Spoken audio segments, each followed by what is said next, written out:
त्या दृष्टीनं धनशक्ती विरुद्ध जनशक्ती अशी लढाई होती आणि महाविकास आघाडीचे जे काही कार्यकर्ते आहेत, नेते आहेत आणि आमचं जे नियोजन आहे काँग्रेस पक्षाच्या वतीनं आमच्या ताई यशोमतीताई ठाकूर यांनी केलेलं, यामुळे हा विजय सुकर झाला आणि आमचा विजय निश्चित होणार हे वारंवार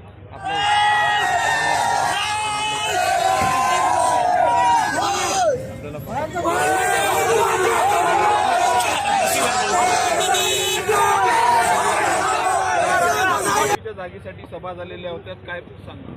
ही त्यांच्या दृष्टीनं प्रतिष्ठेची होतीच, पण आमच्याही दृष्टीनं प्रतिष्ठेची होती, कारण आज देशाचं संविधान वाचलं पाहिजे या दृष्टीनं इथली जनता पाहत असाल. राहुलजी गांधीजी आले, नंतर शरद पवार साहेब आले, उद्धवजी ठाकरे साहेब आले.